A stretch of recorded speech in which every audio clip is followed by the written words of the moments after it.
You ready to go? Is it, there, David, are you good? And can you hear us? Yeah, I can hear you. Okay. All right.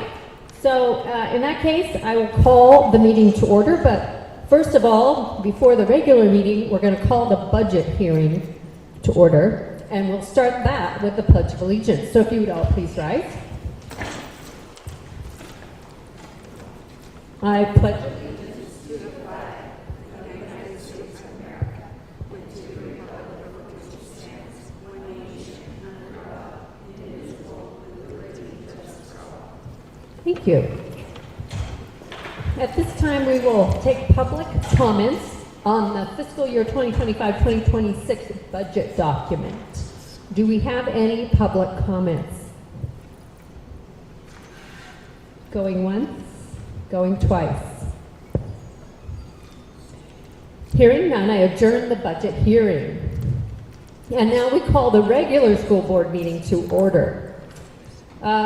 We usually have our student representatives to share our district mission, vision, and values, but it's summertime. So I would love to ask for Jose to read our mission, Siobhan to read our vision, and Mr. Kramer to read our values. And now we call the regular school board meeting. All right, starting with our mission statement, educating each student to the highest standards while motivating them to reach their fullest potential and graduating them to be college, career, and life ready. The vision statement. Our schools are a place where children belong. Each student is known by name, strength, and need, and provided the education and opportunities to achieve success.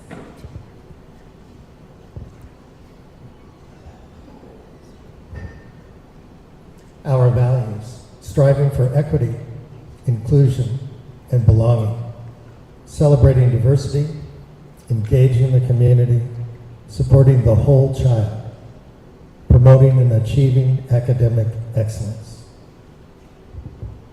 Thank you, directors. Item number 5, review and revision of the agenda. We do have one revision in that we would like to hear the, was it Chenoweth Middle School? Chenoweth Elementary School's student report that they recorded but were unable to present in May. So we'd like to add that to the agenda. I would like to ask Board Secretary, when should we have that? Right away?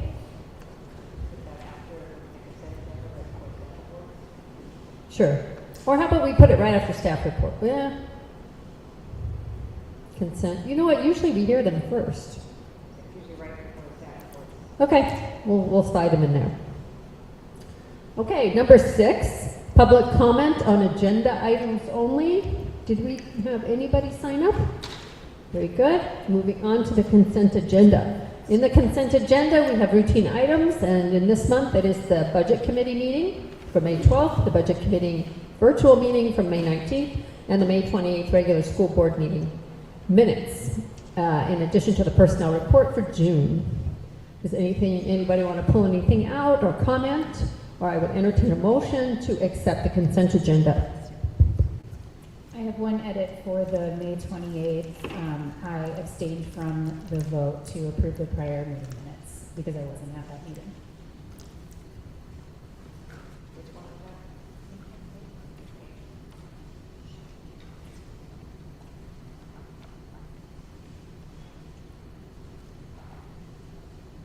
Any other amendments to the minutes or notes, comments? And if not, I would take a motion.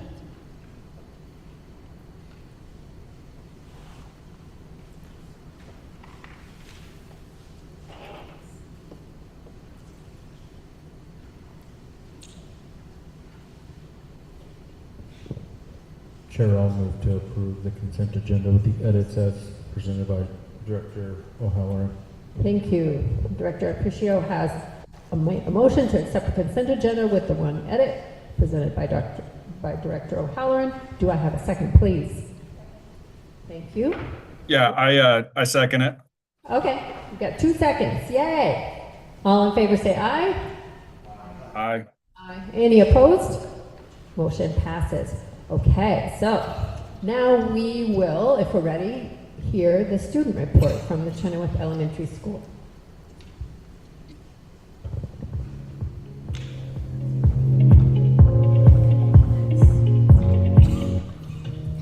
Hi, my name is Tyler Richmond. Hi, my name is Eric Aparicio. Me llamo Eddie. This is our last report for the school year from Chenoweth. Este es nuestro último informe del año de Chenoweth.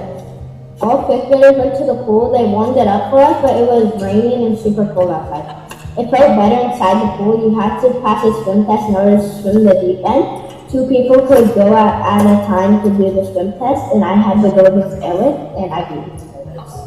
Todos los alumnos de quinto grado fuimos a las albercas. Las calentaron para nosotros, pero afuera llovía y hacía muchísimo frío. Dentro de las albercas estaba mejor. Tenías que aprobar una prueba de natación para poder nadar en el lado profundo. On the last day, ASG planned a fun field day. Miss Diana planned a World Cup watch party. We ended the day with a celebration saying farewell to the fifth graders. En nuestro último día, ASG planeó un divertido día de campo. La señora Diana organizó una fiesta para ver la Copa Mundial y terminamos el día con una celebración para despedirnos de los alumnos de quinto grado. A lot of classes like ours had end of the year class parties to celebrate our hard work and connection with each other. Muchas clases como la nuestra organizaron fiestas de fin de curso para celebrar el esfuerzo realizado y la unión que hemos forjado entre nosotros. My class is celebrating with the candy salad.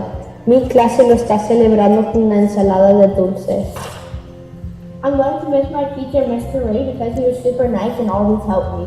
I'm going to miss the nice furniture in my classroom, the chairs, the couch, the beanbags, and the decorations. Voy a echar de menos los muebles bonitos de mi aula, las sillas, el sofá y las decoraciones. When we visited the Dow Middle School last month, we noticed that they are very lax on the rules, like chewing gum. We like that the building is bigger than Chenoweth. Cuando visitamos la escuela secundaria de Dow el mes pasado, notamos que son muy permisivos con las normas, como por ejemplo con el chicle. Nos gusta que el edificio sea más grande que el de Chenoweth. This is all for the school year. Thank you for volunteering your time to make our schools better. Eso es todo por este año escolar. Gracias por dedicar su tiempo como voluntarios para mejorar nuestras escuelas. At Chenoweth, we always say together we are better. En Chenoweth decimos juntos somos mejores. Bye.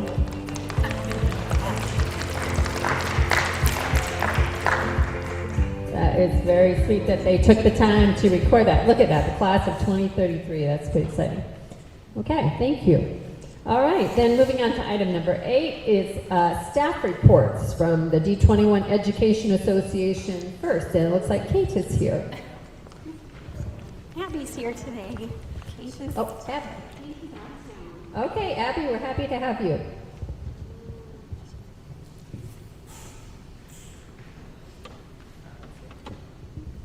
There we go. All right, thank you for having me tonight. So good evening, everyone. Just would like to give a little update and talk about that as we close out this school year. I wanted to make sure that I came tonight to take a moment on behalf of our educators and staff to reflect on the journey that we've shared. This year brought its share of challenges, as it usually does. Our teachers navigated changing demands, supported students through academic and personal growth, and consistently showed up with dedication, patience, and care. It was not always an easy year, but it was one marked by resilience and a commitment to our students. Now, as summer begins, I hope none of our educators are watching. I hope they are resting, recovering, and recharging. The work of teaching requires tremendous energy, but both professionally and emotionally. And this break provides an important opportunity for our staff to return refreshed and ready for the year ahead. I would also like to share an update of our recent May union elections. You will continue to see some familiar faces. Kate Galt will continue serving as president, and I'm honored to continue serving as vice president. We're grateful for the confidence our members have placed in us, and we look forward to continuing advocating for our educators, supporting our members, and working collaboratively with district leadership. I would also like to again express the sincere gratitude to our school board for your leadership, your partnership, and support throughout this year. Welcome to the new members, and we can't wait to work alongside you. We are equally thankful to our administrators, support staff, families, and community members who continue to invest their time and energy in making our schools successful. As we look ahead, we do so with appreciation for what we've accomplished together and optimism for what's still to come. I'd like to leave by wishing you a restful, relaxing, and safe summer season. Thank you. Thank you, Abby. Our appreciation goes out to our teachers as well. And you are one of them, so I hope you have a safe and restful summer. Great. Is Sonia here? I don't believe so. No Sonia for the Northwest Education Support Professionals report. Then that moves us to number 9, new business. First is the superintendent report. Dr. Bernhal. Thank you. I just had a couple things to report on. The first thing I want to talk about is the COSA Summer Conference that many of us attended last week. We were very well represented this year at the conference. There was a team of 13 of us. I think we were the largest team there, so our presence was very known. There was a lot of meaningful learning that took place both at the conference and then also just connecting and sharing stories together outside the conference. Our assistant principal, Jared Burrows, won the COSA pickleball tournament. So again, way to go North Wasco. We were really excited that Jared won that for us. And Dr. Ivy and I had the pleasure to present Leading with Courage, Reflective Practices for Equity-Centered Leadership at the conference. Our session was well attended and we received a lot of positive feedback.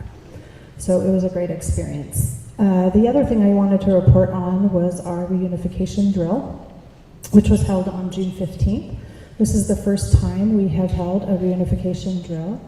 It was very well attended. We had several of our community partners there. We also had Dufur, Hood River school districts with us. St. Mary's attended, Columbia Gorge ESD was there, and several of our North Wasco staff, as well as directors Aparicio and O'Halloran, who also engaged in that process with us.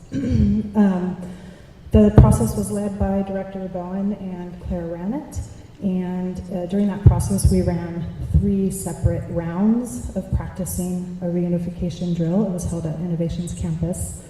That is not our reunification site, but that's where we practiced the drill. And each time the people who participated were either a student, a parent, or a staff and community member engaged in leading the reunification. It was exceptionally well done. There was a lot of planning that went into it. It was a year's worth of planning leading up to the drill. And I want to give a special recognition to Director Bowen, who serves as our communications director. However, this year has stepped into the role of school safety emergency management and manages all of our safety drills, exercises, everything, all of that previously lived with Cindy Miller. And Stephanie took it over this year and she's done a beautiful job. So thank you, Director Bowen, for that. And a special shout out to Directors Ivy, Hampton, and Harris, and Celia, who were courageous enough to lead one of the rounds of exercises as like organizing it, telling people where to go. And so special shout out to them. And that's all I have tonight. Thank you. That's awesome. Great to hear that the reunification drill was a Mid-Columbia project as well. So, all right, we're ready. Thank you, Stephanie, for taking on that role. I think it becomes increasingly important in our times. Awesome. Any other comments from the superintendent's report from our directors?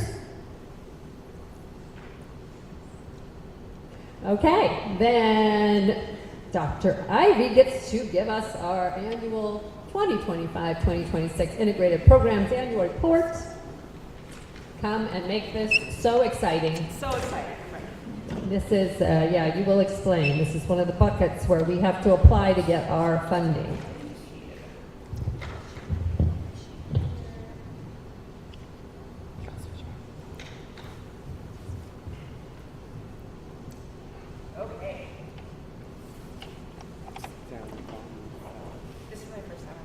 Is it? Yeah, that's cool. That's cool. I don't know. Are you just making me do that so I'm on camera? Yeah. Push that. You have the magic touch. Well, sorry about the tech problems there. So good evening.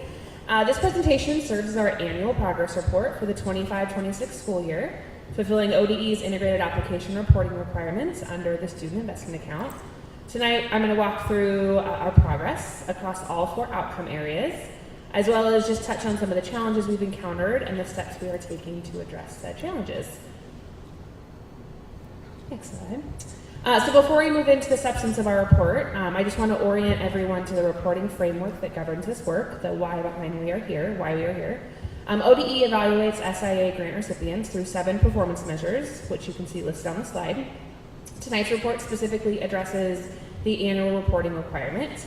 What are those statutory obligations? Under statute, we are required to complete an annual progress report, present that report to the governing board in an open public meeting, which is exactly what we're doing this evening, and then post the report publicly on our district website.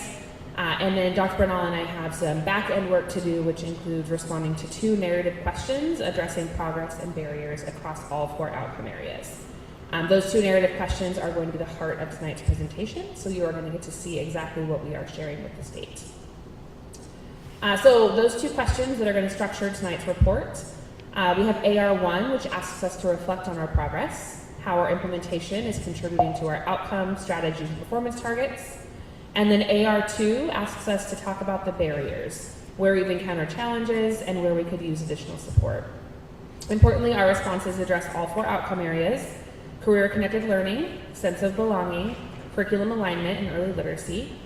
We believe this level of transparency strengthens our ability to collectively improve. So just a brief roadmap. We're going to begin with the ODE reporting context, why this report exists, how it fits in the larger framework of our work as a district. Move on to the summary of both of our questions. I'm going to walk through each outcome area in turn, just to give you a little bit more granular information about the work that we've been doing. And then I'm going to share both our progress and some of the challenges that we faced. So AR1, we are asked to report on the progress toward our outcomes and strategies. So we have seen meaningful forward movement across all 4 of our outcomes. Investments in professional development, community partnerships, and instructional materials are beginning to shift practice in sustainable ways. Notably, all 15 of our progress markers were rated at medium, which reflects solid, consistent implementation progress across the district. This is not cause for complacency, but it's a genuine indicator that the systems we are building are taking hold. So I'm going to walk you through kind of each one of the different areas for outcome A, which is career-connected learning. The next one. So outcome A, career-connected learning, we have seen encouraging momentum across all 4 of our strategies. CTE programs are growing, and our partnership with the Columbia Gorge Community College is providing students with meaningful career exploration pathways. At the elementary level, choice-driven enrichment programs like Curiosity Quest, Deeper Learning, and clubs, as well as Wildcat Day at the Dallas Middle School, give students agency in their own learning, directly tied to our performance growth targets around student experience. We also continue to make real progress on equity by eliminating cost barriers to extracurricular participation, which directly improves access for all of our focal group students. And then finally, youth truth surveys, student voice groups, listening sessions, and the Youth Wellness Collaborative are continuing to deepen how we listen to and act on student, family, and staff perspectives. Yeah, that'd be great. Outcome B, sense of belonging. So this year's work reflects both depth and intentionality. The Youth Wellness Collaborative continued, and we are expanding our Next Door Incorporated partnership across K-12 next year. And Trillion has been added as a new community partner through SIA grant funding, extending our continuum of support. Staff wellness also received dedicated attention. Wellness Wednesdays continue with protected time, already secured for next year. And spring funding was provided across the district to support substitutes and flexible planning time for teacher collaboration, learning, and school visits. Our PD was built collaboratively through listening sessions and design thinking, and that work will deepen substantially next year. All elementary staff received responsive classroom training in August, and instructional assistants receive monthly professional development on responsive classroom, while our secondary instructional assistants received monthly professional development on love and logic, with follow-up coaching occurring through the work of our climate and culture coaches. And finally, each elementary school, all schools, developed a student belonging goal grounded in youth truth data, and our climate and culture coaches are collecting implementation data at every elementary site. Outcome C is around curriculum. Curriculum alignment, we are continuing to do this work to establish the instructional infrastructure to support great teaching. This year, we were really excited to onboard teacher leaders from every building and every program across the district. They will serve as bridges between district systems and classroom realities. Our educator-led professional development continuum brought coaches, the CREN, the Columbia Gorge ESD together around a shared framework with a menu board approach and trimester-wide common professional development at the elementary level, which was around kind of a variety of different areas.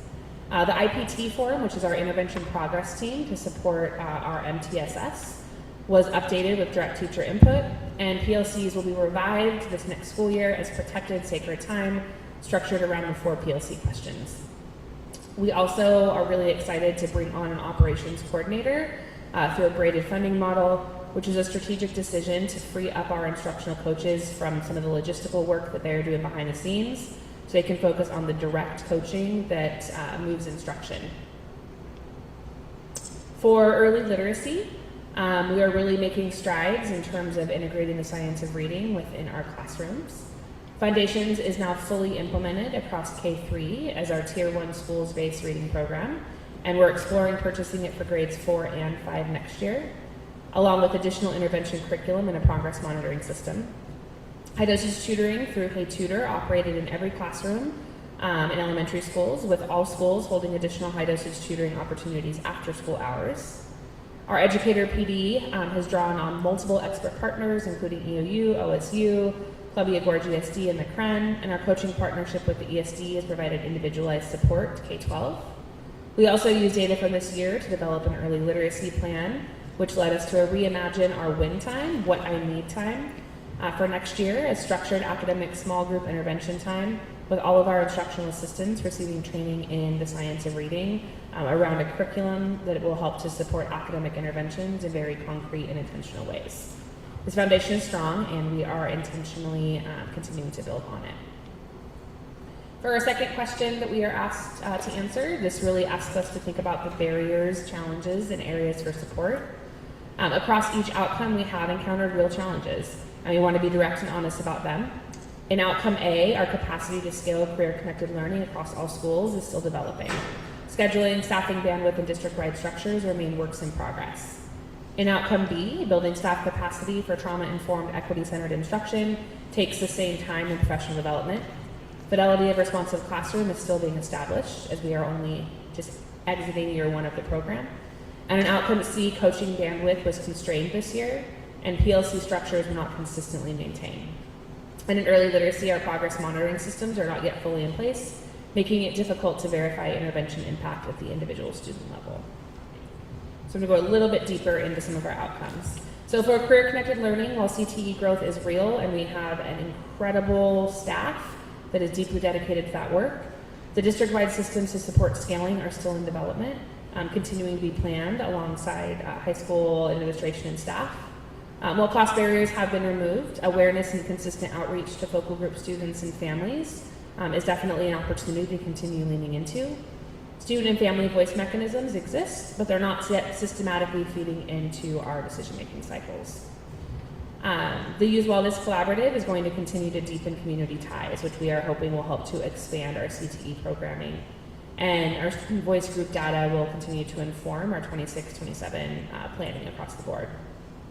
For sense of belonging, responsive classroom training occurred across all elementary schools, but consistent fidelity is still being established. However, we are excited that starting next year, we are going to have design teams actively implemented across each one of our elementary schools, with the goal that all of our schools are developing a 3-year plan to ensure sustainability of that particular approach. Staff wellness supports are valued, but not yet fully embedded as systemic practice across all buildings. And while we have the data, connecting belonging data to instructional change is a continued area for growth. and something that we're thinking really intentionally about with our PD calendar, which all of our administrators received yesterday for next year. For outcomes C and early literacy, the barriers are equally specific and instructive. So in curriculum and instructional coaching, as I mentioned prior, coaching bandwidth was a primary constraint. Coaches were often stretched between curriculum logistics, talking with vendors, and then the direct coaching of teachers, which research shows is the most impactful way to change practice.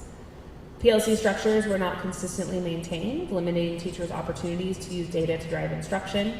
And while teacher leaders are onboarded, the infrastructure to leverage their expertise is still being built. So to address those concerns, again, as I mentioned, an operations coordinator was hired. That role will specifically address the coaching bandwidth issue, which we're very excited about. PLCs are being fully revived with protected time during the next school year and a strong focus on professional learning around what an effective PLC is. And although we don't officially have like a fully functional progress monitoring system, which makes it difficult to know whether our interventions are actually having the intended effect, we are going to be piloting that at the elementary level. The IPT process is being updated, but inconsistency remains, and so we are working on a lot of work at the MTSS level, both district and building-wide, to be able to address that inconsistency. We also have been working with our special education teachers to identify curriculum gaps that have been identified through planned purchasing, and that allows us to really redesign our win time with additional training, support, and curriculum across all of our teaching staff. So looking ahead, 26-27 is a year for deepening and consolidating the systems that we have been building. Our 6 priorities that I have named here, directly in alignment with our investments, are the full rollout of our district's instructional vision and framework as a K-12 anchor, which we will share with you probably in August. The launch of our 3-year literacy plan, again beginning in August. A coherent staff-informed professional development calendar. That professional development calendar was built on the basis of direct work with our lead teachers and some design work around that. And then all of our teachers across the district had an opportunity to provide feedback on that calendar. As I mentioned, the revival of PLCs as protected and consistent structures in every building where teachers are getting training on and using data to drive their instruction. And then expanded one-on-one and small group coaching made possible by our new hire, allowing our coaches to really do the work that they are trained and experienced to do. And then finally, the piloting of a progress monitoring system and streamlined IPT process so that we're really getting students the supports that they need. These priorities are not new directions, they're just intentional follow-through on the outcomes and strategies that we have identified as part of our integrated application and work that we are excited to continue doing together. Okay, what questions everybody have? Thank you. I'm sure the report will be well received. Questions from the directors?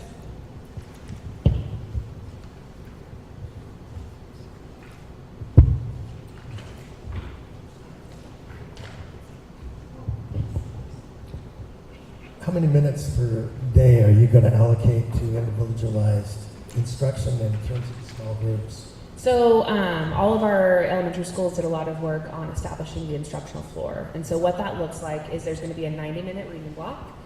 Some of our instructional assistants will push in during that reading block to do small group instruction. And then it's a minimum of 30 minutes of win time.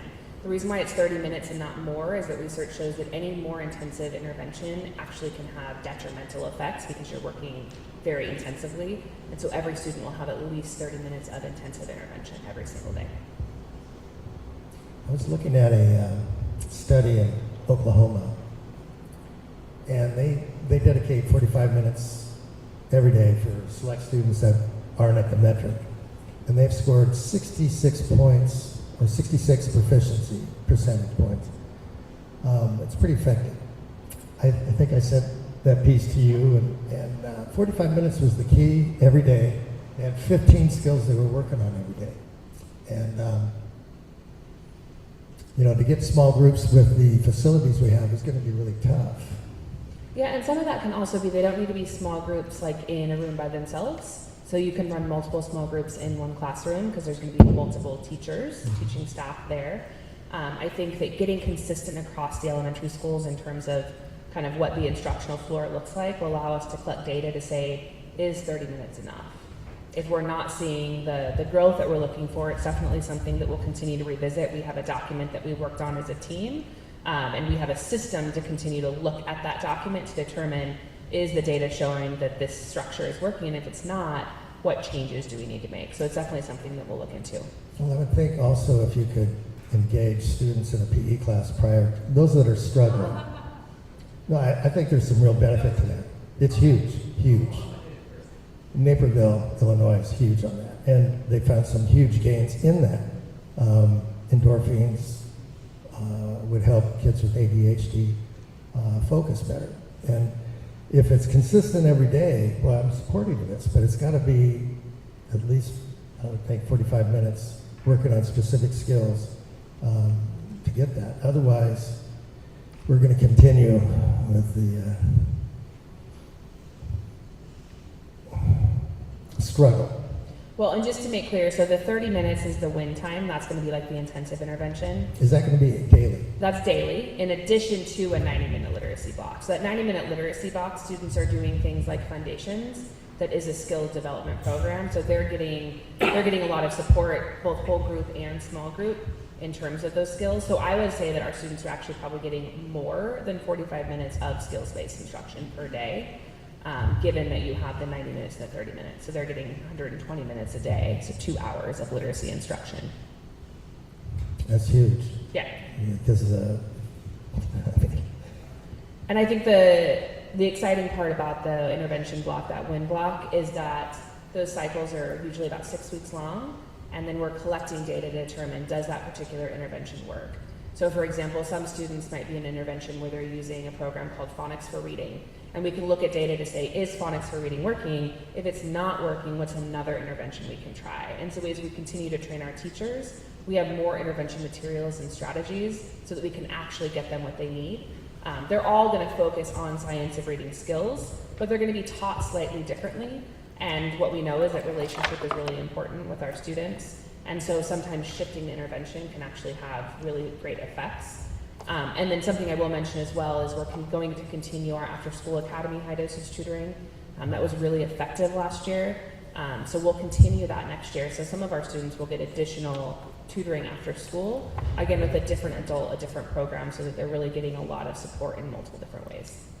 Well, I would really encourage the attachment figure as huge for their emotional ability to regulate their emotions, to build self-esteem. Because we've got 100% free lunch. We've got children that are not securing their food or shelter, as Dr. Bernal has stated again and again, and I support that completely. Unless we can work a mechanism to build more of an attachment with these kids and identify them quickly, and then deal with the IEPs that are going to follow. I mean, when I was teaching, I had a kid at 16 that we identified, junior year. How did that slip through the cracks? You know, so I think more manpower. You know, I'm supporting the program. Hopefully, we'll see some results from it. But the emotional attachment, we're not giving credit for it because that's going to build later. We'll see the results at 25 when those kids are able to work. Yes, and I think that's the hope with the instructional assistants, right? Is we're also empowering our instructional assistants to be able to build stronger relationships. How many instructional assistants do we have at Chenoweth? I don't know off the top of my head what our staffing numbers are. And each school, you know, I mean, we've got some challenges there. And we have first grade, second grade, third grade. The third grade's a real target because when they're reading, if they don't make it, if they can't read by third grade and they go into fourth grade, it's a catch-up the rest of their academic career. Yep, and that's something we're trying to address with adopting some curriculum for our fourth and fifth graders. But a lot of our schools are really targeting K-1 because first grade really is that foundational year when it comes to literacy development. So all of our principals are working right now on literacy goals, on like really specific skills development for next year. So we'll definitely present those in the fall so that you can see what it is that each of our schools are working on. Well, that emotional development though, I mean, unless they feel safe and valued, they can't achieve. And I think a couple of things I'll speak to there is responsive classroom is a really like a philosophical approach to how we create classrooms that are relationship based. And so that's why we brought that on and invested money for professional development and coaches to do that work. And then the other thing is we have an SEL curriculum. So all of our schools use Character Strong, and so it's really a curriculum that helps to develop those skills, right, and to be able to kind of find mentors within the schools. Well, unless you have a full-time aide in a class of 25, that gets to be really difficult. In 2021 is an ideal, I mean, it's an economical feasibility that you can get that done. 15 to 18 was the Tennessee test, the STAR test, and they had huge gains. That stuck. It was sticky. They stuck. I support your program. I don't want to sound negative or anything, but I have questions that, and we haven't really dealt with the emotional aspects that are key to learning. If a kid doesn't feel safe, it's tough. Yeah. Katie, do you have any observations, questions? You're good? Huh? Go ahead. The responsive classroom, the design teams. Yeah. Can you talk a little bit about the makeup of those teams? Yeah, it's really interesting. So the REN, the Columbia Gorge REN, they're really focused on like collecting data to look at the efficacy of particular programs. And so they've actually helped to help add to our investments on responsive classroom. So one of the required elements is to have a design team. And the goal of that design team is really to develop goals and then to be able to think about what implementation looks like, how is data being collected. So it's really shifting the role of implementation from like an administrator or a director to the teachers really getting to lead that work. And so all of our schools, our elementary schools have design teams in place. Some are a little bit further along in implementation than others. And they all are made up of people from across the school. So this includes instructional assistants, it includes our climate and culture coaches, and then it also includes licensed teachers. And then each one of our elementary schools identified an administrator to help with that work. The administrator is not leading the design team, they're a participant. And so that is all of our vice principals. Design teams kind of vary in size, and so we'll probably have everything from like a 6-person design team to Colonel Rice is going to be a little bit larger because they're actually going to turn their design team into their literacy team, or not their literacy team, their leadership team, sorry. So it's probably about 10 people. But I'm excited to report out next year. I think bringing our climate and culture coaches in to share that work will be really great.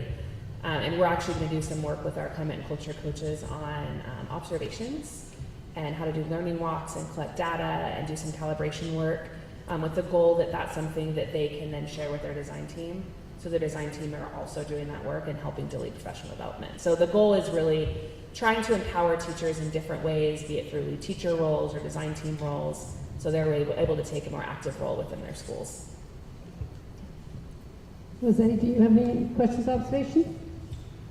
Just on the readings, we touched on high dosage tutoring, the wind time, and all that. Can you kind of explain kind of the overlay with MTSS and that whole scheme of reading? Yes. So really excited to be partnering next year with Oregon RTII. And so Oregon RTII is an organization that has worked with districts all across the state. And we're actually in cohort 13. So they've been doing this for quite some time. And what they do is they have really a strong support system around how to develop MTSS specifically around literacy in a way that is going to move the dial. And so the plan that we put together for literacy is really based on a lot of research-based practice, and then Oregon RTII is going to come in and have kind of an outside perspective to help us do that work. And so right now, kind of that overlay is our Tier 1 instruction is happening in the classroom. And so Tier 1 instruction is using wit and wisdom and foundations. One of the things that we want to do next year is really provide teachers an opportunity to look at wit and wisdom and figure out how they can embed the science of reading within that curriculum. Because as we talked about, that's a little bit of a sore spot for a lot of our teachers. But that's really going to be our Tier 1. So that's going to be our classroom. Tier 2 interventions, those are going to be like anything that's happening in the classroom, like our small groups. Some of our win time will look like Tier 2 interventions, and so it's going to be an additional layer of intervention support. The thing about if you call it intervention, it has to use an evidence-based curriculum. And so we're being really intentional about making sure that we have those evidence-based curriculums. And then Tier 3 is going to be, again, another layer. So we're working with our special education team to make sure they have Wilson reading, language kind of support. Our title teachers are having kind of a variety of different supports. And so the goal really, right, is that every student is getting an intervention, but it's just kind of based on where they're at within that needs. And I think the biggest thing that we really want to think about is sometimes when we talk about MTSS, we talk about, oh, it's a tier 1 student or it's a tier 2 student. We really want to get away from that because students aren't tiers, they're individuals. And so we're really trying to think about, when we talk about MTSS, we're talking about the system and the supports that we have in place for each tier, knowing that students can move along the tiers depending upon, you know, that particular need that they have or that skills that they need that development in. Thank you. If I could, Go ahead. I think that this program checks a lot of boxes for me. And one of the things that I think would be interesting would be like a 3 to 5 year like strategic plan on the project, or like a project overview, so that we knew what goals and milestones we were trying to meet over the long term versus just like year to year. Yeah, and that is in the literacy plan that I think Dr. Bernal sent out, but I'm glad to put something together that's a little bit more explicit in terms of those goals, if that would be helpful. Okay, thank you. Thank you, Director Pulling. On outcome A, career connected learning, and strategy A3, removing participation barriers, it talks about cost barriers for extracurricular activities have been eliminated. Can you talk about that? What were they? What groups were eliminated? How they got back? JT, can you help me out? Cost barriers for extracurriculars? Yes, it used to be $50 a sport for kids to play, and now it's $0. Okay. That was just a choice, right? Yeah. Okay, it was a choice. And that's something that, I mean, JT can speak to, but we've had incredible participation across the high school, and I think a lot of it is on the basis of not only JT's leadership, but that in combination with removing those barriers. Dr. Ivy, that's the school board did that. Oh, they did that. The school board got rid of the fees.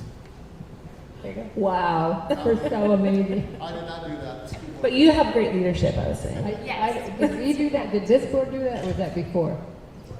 Before, yeah. Okay, great. And I think it's also figuring out what other barriers exist, right? And that's Yeah. something that we can continue to dig into more if there are barriers that students are experiencing. And I think it's also considering like what other extracurricular opportunities there are. So things like we work with Juntos to provide other activities. So it doesn't always have to just be sports, but it's, you know, what meets the needs of our students. Okay, cool. All right. Well, I'm sure the report will be well received. Thank you for sharing it with us. And now we are almost in compliance. You just need to file it, right? Yes. And we can keep our state monies. Yay!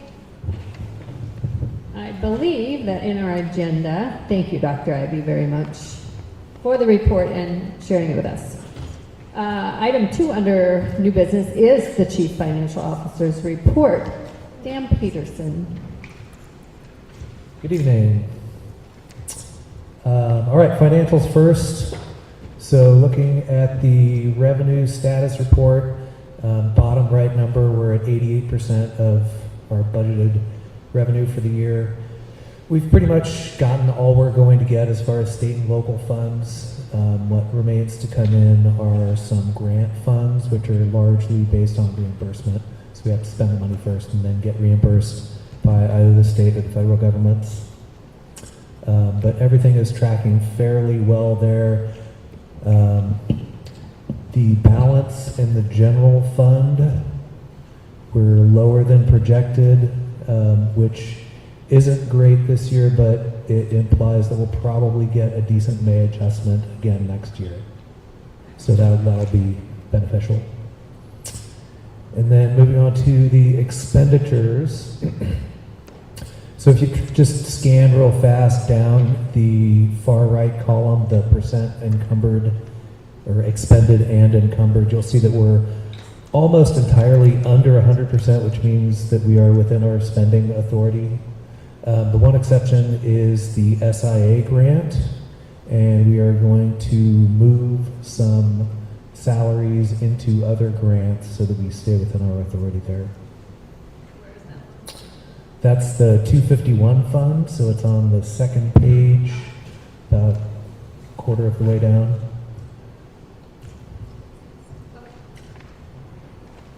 And if you dig into it a little deeper, you'll see that the year-to-date expenditures are in line. It's only when you start adding the encumbrances that we exceed our authority. So that's money that we haven't spent yet, so we can still move that to other grant funds and stay within our spending authority without doing a supplemental budget or anything like that.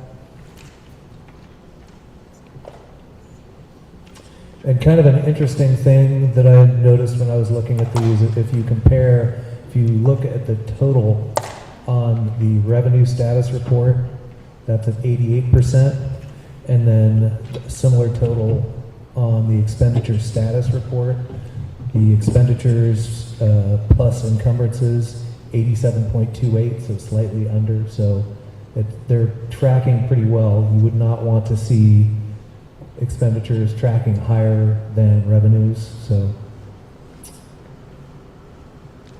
comfortable with that for the moment. And then moving on to the balance sheet, like always, I direct your attention to the top right corner, the cash and investments district totals. Still in a pretty good district position. So that's going to drop a bit by the next time we meet. We do not receive a state school fund payment in June. That will be partially offset by the TAN funds that we received this month. They're not reflected in this number, but they will be in there next month. So we will still be in a pretty good cash position.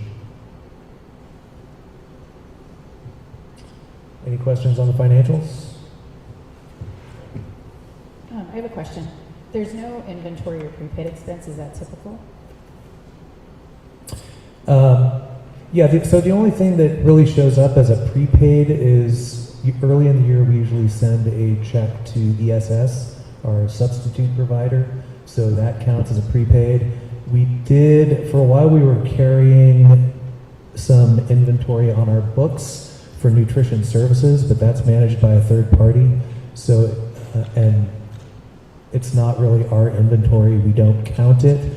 There was a corresponding liability associated with that. So I just wrote both of those off. I thought it would be better to not have those on our books since they don't really match the financial reality. Yeah, that makes sense. And then I really like having a prior period for the expenses. Is the prior period for the revenue, is it typical? About 88%, is that what you would expect for most years? Well, this is my first rodeo, so I don't have experience of prior years, but I mean, given where we are in the year, that seems like a reasonable number to me. We're still going to have, so that includes the encumbrances, so it includes all the payroll costs that we incurred this year that we'll pay out over the summer to the teachers and ESPs. But I mean, just from a gut feeling, it feels like a good place to be. It looks like a good place to be. Thank you. Could you help me understand in the expenditure status report, there's a commonly used number, 3,000, enterprise and community services. There's a lot of numbers in there, but I don't know where it relates to in the revenue, because there's a... Okay, where are we looking again? 3,000. So you see enterprise and community services show up in these different categories. There's some in local grants, there's some in state grants, there's some federal. What is that for? So that's just, it's a function code. A lot of different things can fall in there. Okay. And, yeah. Yeah, like enterprise, for instance, our bus service in Sherman County, that's almost entirely enterprise services. Right, nutrition, okay, just a big category. Yeah, and when you get into the details of the financials, they're categorized further with object codes, so you can get a better look. And, you know, this 3,000, there are a bunch of different 3,000 codes. They all start with a 3. They're all 4-digit numbers, but there are a bunch of different things in there. If you want to look at your PBAM, you could dig into it deeply. If you're ever having a hard time falling asleep.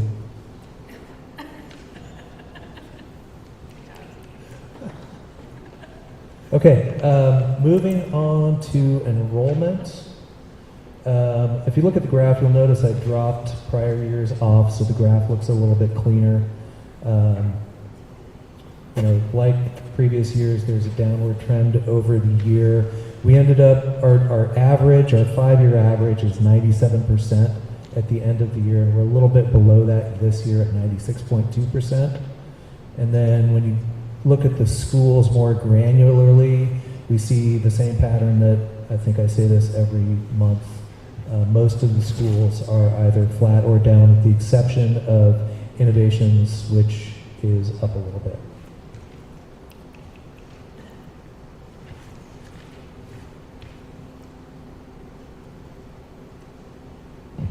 Any questions about the financial report?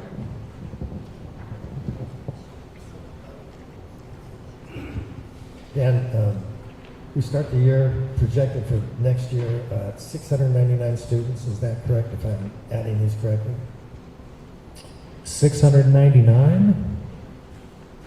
No, we'll have more like 2,800. School enrollment for the Dalles. I'm looking at this page.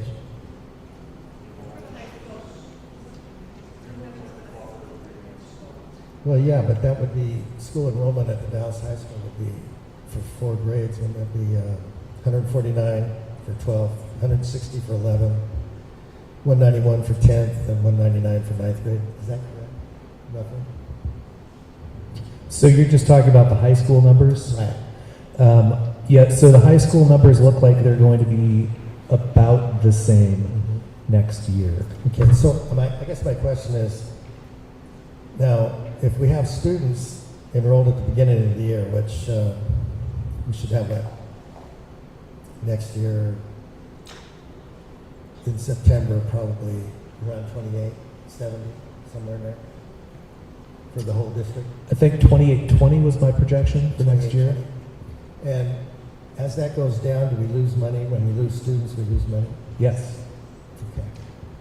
Don't we make a fairly conservative estimate when we put in our number at the beginning of the year, that it's then at the end of the year adjusted, and you mentioned at the beginning that we're going to get a positive adjustment? We come as close as we can. I mean, it's a guess. Yeah. You know, if we end up actually hitting the number, it's more random chance or luck than anything else. I mean, you know, we do the best we can with the information that we have to come up with the projection. The best indicator for the incoming kindergarten class is the birth rates, the birth statistics for the year when those kids were born. But we don't know if, you know, kids move into the Dalles, kids move out of the Dalles. They may have been born here, but they may not start kindergarten here. Okay, thank you very much. And congratulations on your first full year. Good job. Thank you very much. Taking a fresh look at our financials. That's awesome. Okay, item number 3 under reports, board attorney's report. Jason? I have no report for the board. That is fantastic. Yeah, Thank that was you. good. Okay. And under new business, number B, we have some action items to approve. Are we ready? The first one, and maybe our athletic director would like to come and visit with us, is an action item to approve the 9 sports co-ops presented with DUFR for the 26-27 school year.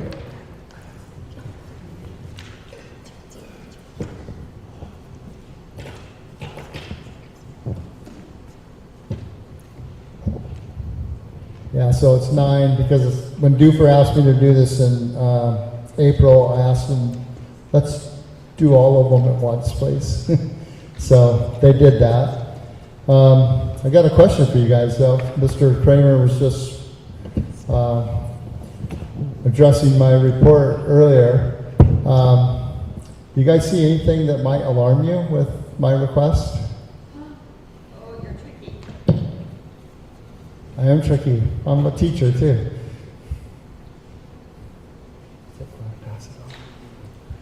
Well, I'm going to give you the answer. The 4A cutoff is 580 students, and the OSA has a little metric that they use with free and reduced lunch, and our number is 527 for this year, and DUFR's is 57. If you add those two up, they come up to 584, which is 4 over, which would put us in the 5A. However, the OSA has a rule that as long as you don't go 10% over, which would be 58 kids, which would put us at 638, we can remain 4A. And I just passed out to you the correspondence from Mr. Weber confirming that, and that's why I went ahead and presented these to you as co-oping with Dufur, because we will stay 4A if we do this. Is this an unintended consequence of removing all barriers? It might be. No, it's not, because it's relative to ADN, not participation numbers. Right. Yeah, so I asked you to, those 9 sports, I think they're pretty consistent with what we've done in the past with Dufur. And if you would approve those, that would be great.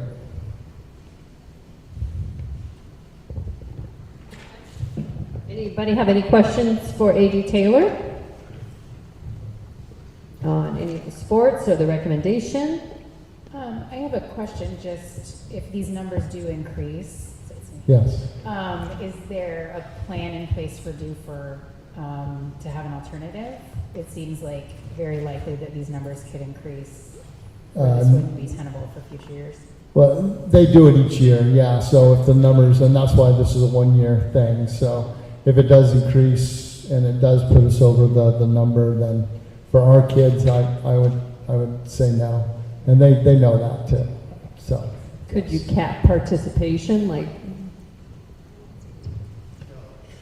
no, we don't want to cap participation on our kids. No, on Dufur. No, it's No, because when you do a co-op, what that basically is saying that any kid in Dufur can come and do our sports too. So we get their numbers too for competition reasons. Does that make sense? Yeah. So every kid in Dufur can actually come out for sports here if we do. Because that's the co-op. The co-op, yeah. So bottom line up front, we're good now, but we need to monitor that in the future. Yes, yes. Okay. Can I see all but one of them are for 1 year? Girls soccer is for 2 years. That's the plan. That's intentional. No. I believe I can change that on there to 1 year before I submit it. No, it's supposed to be 1 year, yes.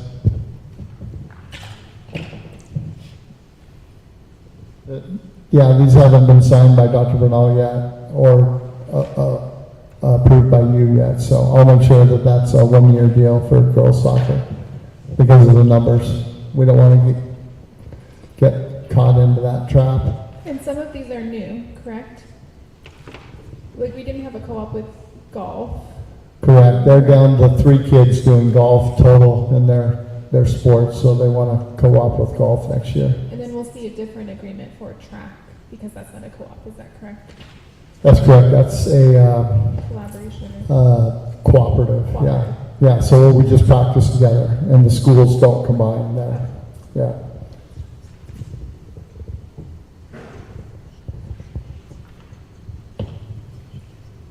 Do we have any more questions, or can we take a motion to approve the 9 sport co-op as presented with the slight correction for the 2 years of girls soccer?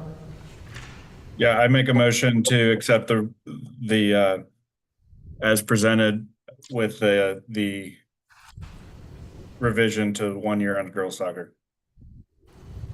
Thank you. I'll second. Okay, 8 seconds. The motion to accept the 9 sport cooperative agreement with Dufur with the amendment for girls soccer. Any discussion? All in favor say aye. Aye. Aye. Jose? Thanks. Got it? Okay, any opposed? No. Motion passes. Thanks for coming out tonight. No problem. And Dr. Bernal, we make sure that that's down to 1 year when you sign them. All right. Thank you. Yeah. Okay, thank you. All right. right. The next item is our resolution 262701, adopting the 2627 budget for the schools and then making appropriations and imposing the and categorizing the tax. That is in your packet. It's a 2-page resolution. It's presented here. There are totals and dollar amounts of the total adopted budget, $65,100, $4,541 in the second biennium. Does anybody have any questions for Dr. Peterson or Dr. Manal about the budget? If not, I would take a resolution on this budget. There are 2 resolutions that can be read together, adopting and making appropriations. Oh, in total, but 2 to read. I move to adopt resolution number 262701 to adopt the budget for fiscal year 2627 in the total amount of $65,104,541 now on file at the business office at the school district. And also the following ad valorem property taxes are hereby imposed upon the assessed value of all taxable property within the district for tax year 2026-2027 at the rate of $5.2399 per 1,000 of assessed value for permanent tax rate. Woo.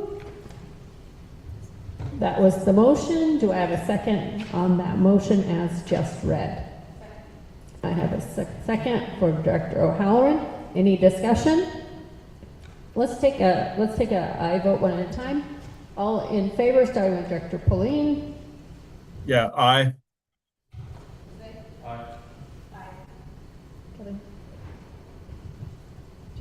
Nay. Aye. I'm going to abstain, and I'll just explain that there were just some unanswered questions still out of the budget committee meetings. So that's my reason for abstaining. Do we have a passing vote? Yes. Okay. So motion carries. Our district is funded. Encourage anybody who still has questions about the budget, make an appointment with Dr. Bernal and Dr. Peterson and run through them and get your questions answered. And so we get ready. Oh, okay. Thank you. Oh, it has. Okay. Thank you. Okay. All right. We are past then. Thank you, everyone. Going back to the main agenda.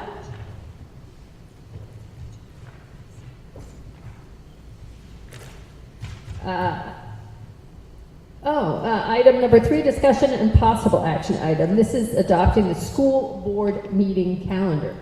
So this is very helpful. It's something that we worked on last year in terms of adopting a cadence for work sessions. There were some work sessions related to, of course, seasonal activities, but this board hoped to have more work sessions to do a little more in-depth work. So you can see that there is a calendar of dates with a cadence of the work sessions, usually on the first Thursday of the week of the month, and then I think it's the fourth Thursday of the month is usually the regular meeting.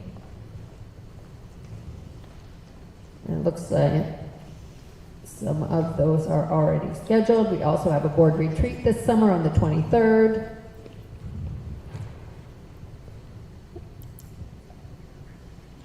This makes me feel really comfortable. I know how to calendarize the year. So I appreciate this. I think there's additionally another board calendar we were working on too about do this then and do that then, but we can talk about that in a work session there. But this is definitely the meeting calendar. Any questions? Yeah, so would this lock in these topics of discussion for the work sessions, or would we be able to modify those throughout the year as we see that we need to? The dates? No, just the topics. Oh, the topics. Not all of the topics are assigned Only a couple of them are assigned, and I expect they're assigned because they have to be reported on as some.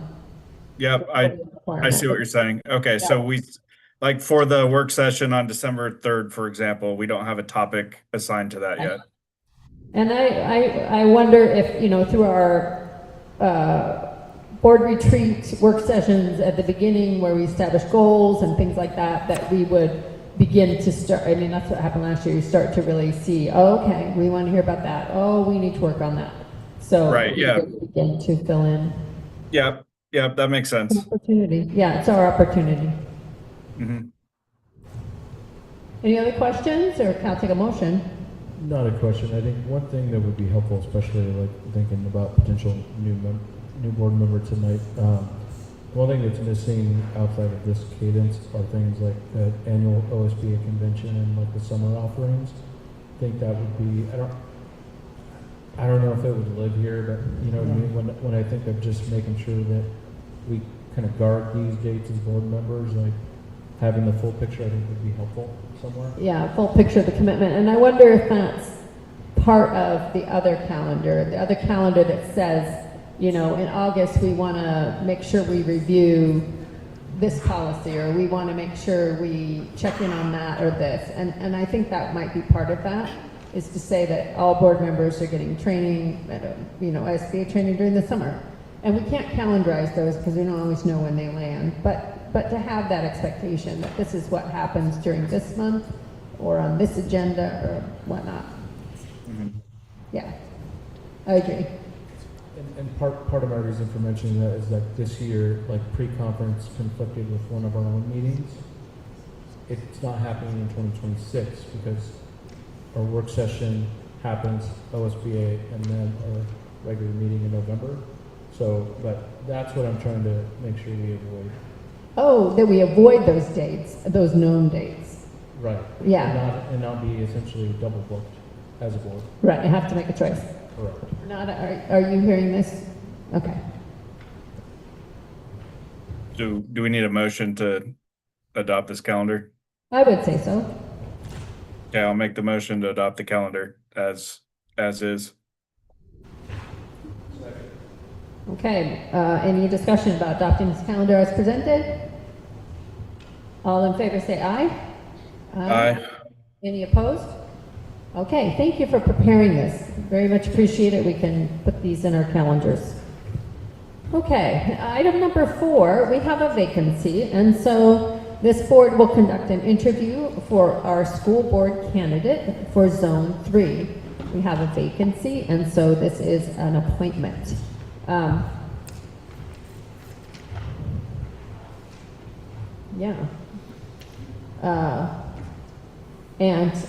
Renata has accepted the application, so we know that this is a legit, what do I want to say? A verified application meeting the requirements of residency and other things.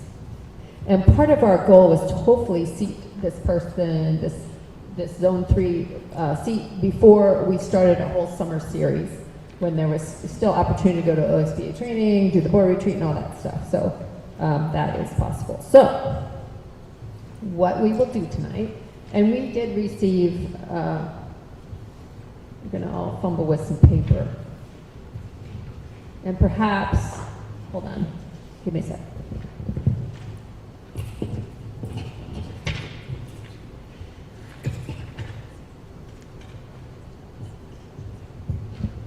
Okay, so Hilda, would you like to come up? You are a single applicant, and so we get to interview you and get to know you, and then at any point you can get up and say, run away. I like how you were going to say it was a legit application, so It was like, pick some words. Yeah. Well, my name is Hilda Olivo Alejo. So nervous. I'm a first-generation Mexican-American. I was born and raised in Hood River, Oregon. I'm a graduate of Hood River Valley High School in 2004. I'm also a resident here in the Dalles. I've been a resident for 8 years. I'm married. I am a proud mom of 6 children, 2 of which have already graduated the Dallas High School, and 2 of them who attend Chenoweth Elementary. One is in the SLC, and the other one will be entering in 3rd grade. The question asked, why am I interested in this position? And my biggest interest is as a first-generation Mexican American, I feel that it is important that all families feel heard, valued, respected, and included. I also believe that our community feels stronger when there's diversity in leadership, and it reflects that it's a parent, it's a community member, and it's somebody who is who's a minority or who is a different ethnic background. I feel that I bring a lot to being a board member because I feel that I am committed in building partnerships with families, with community members, and I'm a very strong advocate for my kids. I think that as a parent, you will always be the biggest advocate for your children, and that's a little bit about myself. Thank you very much.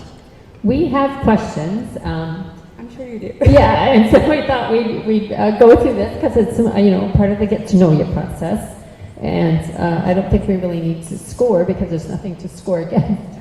But the board can. I mean, we can choose tonight. We have choices. We can appoint and seat Hilda, or we can say, oh, we want to open it up and continue to search. So we do have that choice, but I would love to proceed with this interview because I think you have a lot to offer. Thank you. So we have 1, 2, 3, 4, 5 questions, and look at that, 1, 2, 3, 4, 5 of us, or David, I can have you answer. Do you have this in front of you, David? Or do you want to just... Yeah, hold on 1 second, we're having technical difficulties. As many Davids, okay.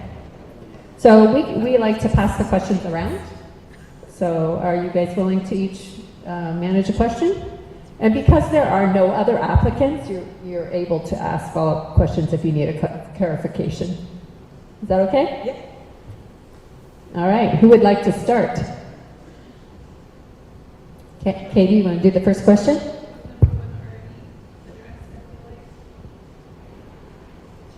Would you like me to ask it again? I'm ready if... Sorry, David. Yeah, we're talking about the interview questions 1 through 5. Yes. Okay.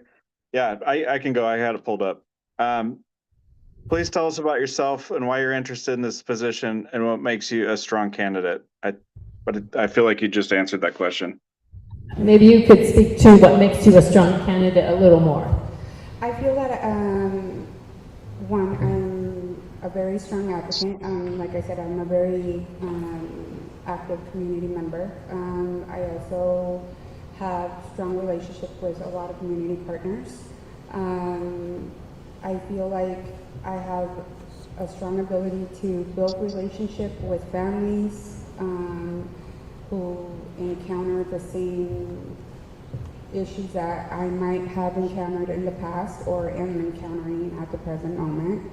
And I feel that I'm very committed to hold people accountable, be very transparent. I like people to know information before they make a decision. And I feel that it's important that I can build that relationship with parents, community members that that are passionate about about the school education and the whole education system, and being known that everybody feels valued, supported, and empowered. Thank you. Any follow-ups, David? No, thank you. Hi, Hilda. What specific strengths, experiences, or perspectives would you bring to being on the board? I feel that my biggest strength is that I am very passionate and very committed. Like I said, I can't reach enough of how I am a big advocate for kids, for children, and yeah.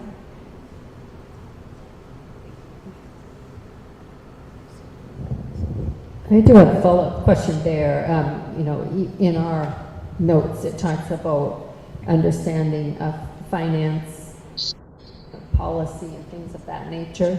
Do you have some experience in other organizations with finance in terms of reading balance sheets and all that? As the president, not so much in the finance department, because I've never been a part of that aspect of any of my past employment history. I was talking to Dr. Bernal earlier that in my role right now, the only thing that I have to hold back is I work as a medical assistant, and I've been told that because we're going through the budgets and the fiscal years, and you're like, you have to put a stop to ordering. So like, I understand the importance about like coming to see like where the money has been spent, where it has gone. So I'm a little bit exposed to that in that aspect, but not firsthand finance information. We put Dan through the School of Finance. I wonder if there would be opportunity for training, if, you know, just as part of mentorship and onboarding, just to give a crash course in reading those things. Yeah, there are resources, and we're a learning institution. It's not just for the kids, it's for the adults too. Would you be willing to do those? 100%. Okay. Yeah, even I have questions, right? Yeah, and it's not something I'm not unfamiliar with. It's very complex, so very good. Any experience of policy? Not probably in the extent of writing policies. I read a lot about policies because policies are very gray. They're not black or white. So I've gotten to have a special interest in reading about policies and the why. So.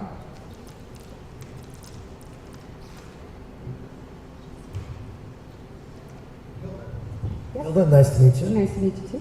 What do you see as the most significant challenges facing the district, and what is your vision of an outstanding school district?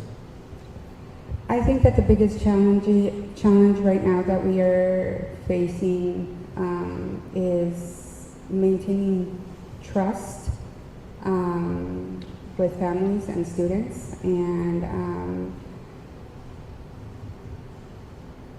and providing the appropriate support for those students to receive to gain that trust back in the educators, to gain that trust back that we are here to help, and as well for families. You know, I heard once in one of your guys' meetings, I logged on and it said it takes one good connection to one good positive connection or something along those lines to have an impact on families and students. And what was your other question, sorry? I feel like that was the biggest challenge that I see the lack of trust that people can, there's no trust, and we can better that. We can definitely better that.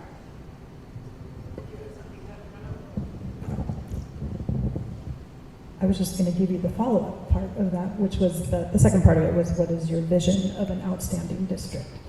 To ensure that everybody feels supported and valued, and that students, educators, families, parents feel respected and supported. How do you see that happening? What would be some of the policies you would enact or strive for and set out? What would that look like? I feel like for me, in a perspective of a parent, I feel that following the district's policy as they are, to ensure that the parents feel that we are following, we are doing the policies, we are doing the work that is written in our policies. And in order for us to do that, I feel that we need to show that proof to families, show that proof to community members, and say, you know, it's not something that we are doing because we don't want to do it. It's because it's written in our policy, it's written in the Oregon statutes, it's written in, you know, in chapter 151 on special education, or, you know, that's how I envision explaining stuff and following up. Siobhan, do you want to ask the next question? Number 4.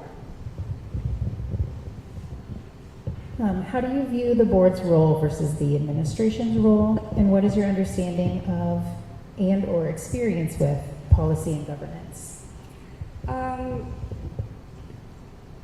This is something new, but I did a little bit of my research, but I feel like that the school sees the bigger picture, and the administrator is more of like the superintendent role that that supervises like the day-to-day of the administration staff.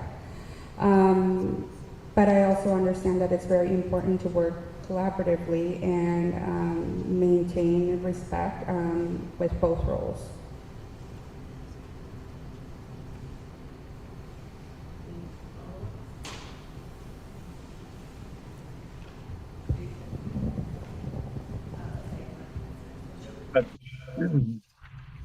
Could you hit on the second part of that question? What's your understanding of board policy and governance?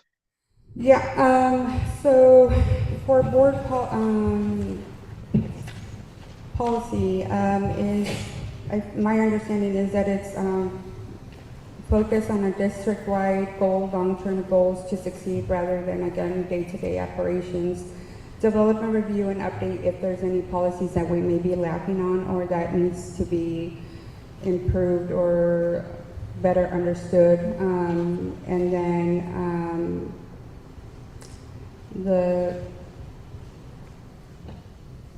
I think that was it. Thank you. All right, question 5. How would you handle concerns from an upset parent or staff member, and how do you approach conflict or disagreements with colleagues? Sorry, it's a long one, so I'm gonna keep reading a little bit. Cite a specific example of when you work through disagreement or conflict, especially in a group or leadership setting. What was your approach and what was the outcome? So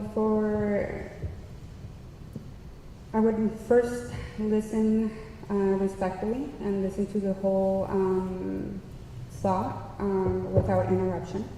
I would make them feel heard and understood, and definitely valued, and make sure that if I have a doubt or if I have any follow-up questions, that I would ask clarifying questions before I can commit to trying to resolve the problem or assign it to the appropriate person.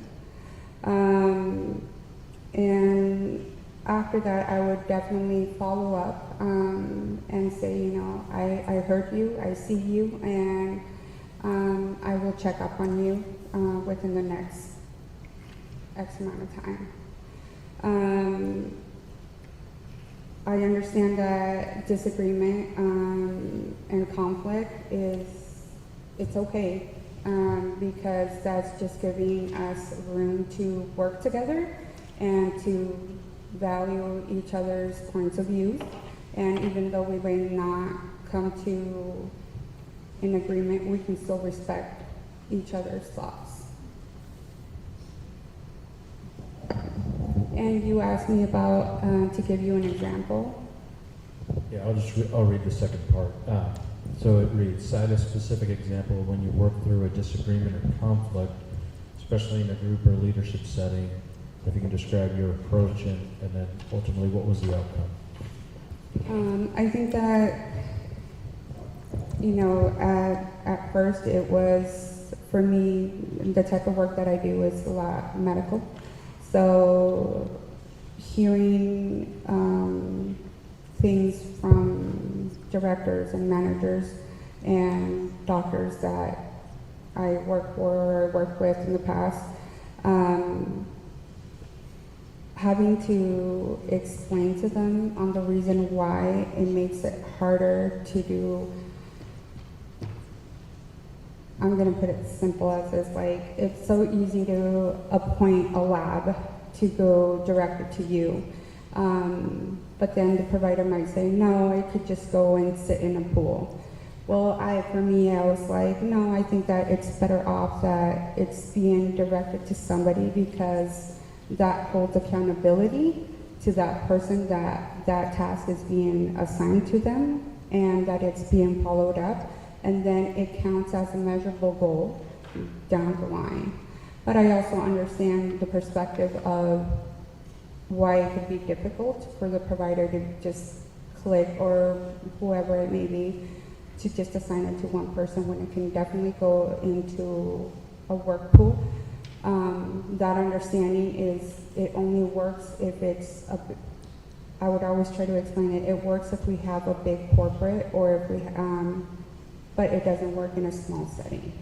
So I would always try to weigh out the why it works and why it doesn't work, but with the intent of respecting what they were saying, and my intent was to be heard and respected on why I was explaining why I was explaining.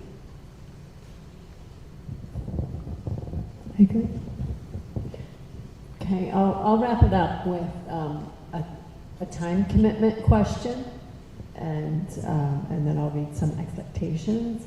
And just, you've observed this, and you've certainly interacted with the board and all of that. And you just saw the board calendar, twice a month, additional meetings potentially, especially if you're in leadership, board trainings, being away. Are you available? And it's a personal sacrifice. Yeah. And sometimes it's your vacation days. That's okay. And sometimes it's paid time off, and it's a lot of things. Are you able to do those things? Yes. Fortunately, I have a very supportive husband, and I have a pretty supportive employment. So. Okay. Yeah. Okay. So let me read the expectations. Eyes wide open. The position expectations: attend all board meetings and work sessions in person. Clearly, if you have commitments, it's possible to also attend virtually, but ideally in person is best. And certainly we can have, there's reasons when you can't be here, and that can be communicated. Come prepared and engaged. Read the packet, reach out, ask questions, and be prepared for active participation in discussions and decision making. I think you'll be fine. There may be committee work. As this board grows, we may create committees to do work outside regular board meetings. And also, board members serve on different boards and foundations that, as representatives of the school districts, there might be that. This is important. Attend required trainings. They are very helpful. Remain actively involved and be consistently present and engaged. The trainings are vital. So. And that would be like the Oregon School Board Association offers a summer training. So there are 2 dates for that. So picking one of those, and that's a day trip or overnight, whatever. And there's an OSBA conference in the fall, I think in November. So attending that, and then also self-educating yourself. You know, there's just so many webinars and things on the OSBA site. Focus on governance, policy, and strategic direction, not day-to-day operations. And that's going to be a fascinating learning curve for that. There's a reason that we seat an attorney at our meeting. So that will be an interesting thing for you to explore why that is, and then the guardrails we have around our work and the definitions of what we do and don't do. Sometimes you might come onto a board and be very excited about, oh, I'm going to change, you know, I have these ideas, but in fact, there's a very limited space that we work in. And so, and it's governance. But if we are fully engaged in that governance, we can do powerful things. Also, culturally on the board. And so, as a current chair, you know, I'm looking for collaboration. And you spoke about those things tonight, because everything we do together here as a board it feeds on down. Everything that happens here feeds on down. It goes to the administrators, it goes to the teachers, it goes to the student. So we can affect our students in a positive way or a negative way, just depending on how we engage with our governance. And so I want it to be positive. And also I'm looking forward to doing policy work that strengthens the gray areas. Yes. And creates higher expectations for our students. I think you heard Dr. Ivy roll out some really interesting plans about literacy, and we want to support that. And I know there's a lot of work around attendance. We want to support that too. So, yeah, I think you bring a lot of interesting perspectives that are always needed. Thank you. And if you choose to accept, you become not just the parent of one, but the parent of all, you know, in a sense, because you become the guardian of all children, and then being able to think in that level. Because you've been a mom so far, and yeah, and then how do you become the mom of all? You know, very different, very different. But I would expect that this would be a challenging and growth opportunity for you as well. Always up for a challenge, for sure. Well, good, good, okay. All right. Anybody have any questions for Hilda? I mean, we still have a choice. We can offer the position to Hilda and seat her tonight and give her the oath of office. Or if anybody has reservations and they want to see more applicants, which will take more time, and we won't necessarily get them. And we have a certified applicant here. And I'm open to a motion at this point. Yeah, I make a motion to accept Hilda's application and appoint her to the position of Zone 3. Jose seconds that motion to appoint Hilda. Any discussion? All in favor say aye. Aye. Any opposed? Oh boy, Hilda. This is a moment. So, congratulations, and thank you for applying, because this will change your life. And so, thank you. Takes courage. What we're going to do now is I'm going to do the oath of office with you. I'll come over there, and then you get to sit at the table.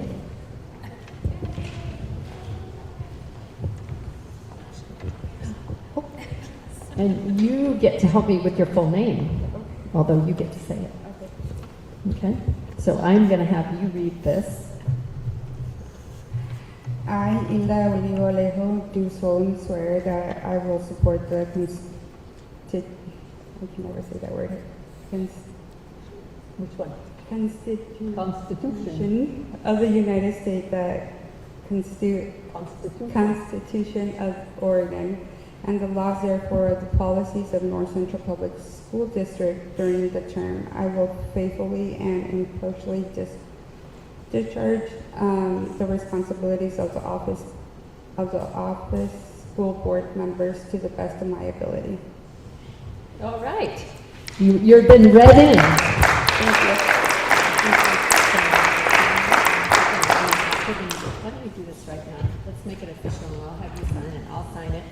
and then it will all be done. It's like signing the Constitution.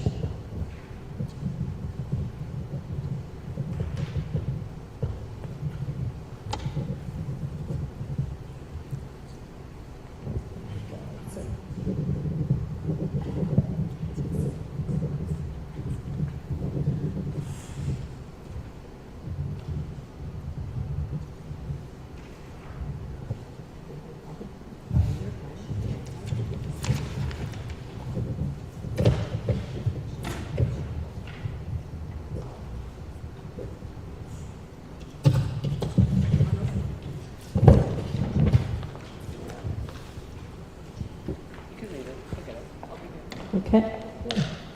You can bring it with you. You might need it. You are now on the board, by the way.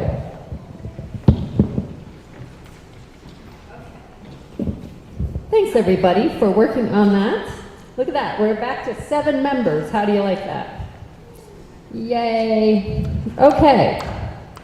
So, going on, since we have completed item 4, and we completed item 5 in appointing Zone 3.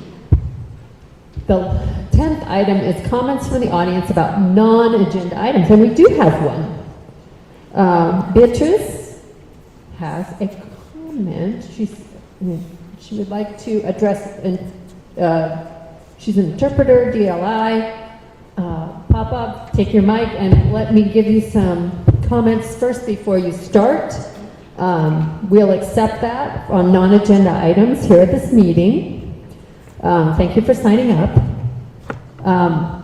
When you speak tonight, please offer objective criticism of district operations and programs. Please do not name anybody individually or say the or a or identifiers of individuals.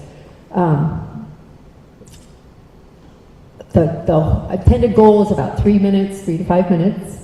And if there's anything that I need to direct you to, a complaint process or anything like that, I'll let you know. Yeah, and it's informational and perspective that's not already been heard. So appreciate that you're here. Go ahead, Beatrice. Hi. So I have a couple things. One of the first ones is I don't see an interpreter in the room. So I wanted to recommend and ask to see if it's a possibility to provide an interpreter, a Spanish speaker. We have a lot of parents who are Spanish speakers, and if they show up, they don't understand completely. So I feel that's important. Looking at your values here, striving for equity, inclusion, and belonging, celebrating diversity, as well as engaging the community. So I feel like that is important to be able to engage our community, especially our Spanish speakers. So I know the dual language or the migrant program has a bilingual certified interpreter, and I think that maybe if that's a possibility, we can somehow, the board ask and see if they can come in. A lot of people can't come in person, and having them being online, watching or I guess listening to the meeting would be great, and it seems like it's easy to plug in the interpreter there as well. And then another thing I wanted to talk about is the dual language immersion program. My daughter is in that program, and I love it. And I heard a couple things, and I would like to get more information. I don't know if you can share maybe next time or whenever in regards if there's enough budget to fund that program. So I've heard several things that I just want the board to be kind of transparent in regards, hey, this is what we're dealing with, and kind of just have the facts out instead of the parents having to hear certain things by other people. It's like, I think it's important for us to hear if budget is not covering certain things or if we're good on budget. So anyway, that was just kind of what I wanted to bring up. Your feedback is most appreciated. I saw Dr. Bernal taking some notes, and so definitely will be a topic that we will explore. Yeah, for sure. Thank you for the concept and the idea. You know, there's technology, there's a lot of opportunities. We'll see what she comes up with and what she suggests. And yes, the DLI program is funded through, and I think we added a 6th grade classroom this year, so it's solid. Yeah, you're solid. Yeah, thank you. Appreciate your time to come to the meeting, Beatrice. You're a rock star. Woo! Okay. Item 11 is informational only about any of our activities. Any members have reports of any committees that they're on right now, please offer them. I think we're completed with the budget committee, community outreach, anybody? Oh yeah, community outreach canceled the meeting this week, and the prior meeting was, I reported on that at the last meeting. So nothing to report. Great. Anything else? I think there's probably some summer hiatuses of meetings too. Just as a reminder, there are OSBA summer conference times, either July 10th in Redmond or July 16th in Eugene. So I know most of us are committed to one or the other, and so that's something Hilda, Renata, please work with Hilda. You have her contact information to pick a day and explain to her how that works and all that. Okay? And that's your, and then we also, as part of the onboarding policy, is some mentoring. So perhaps you'll get together with me and we'll chat about things. Would that be okay? Okay. All right. So, any other business? I believe we can then adjourn the regular school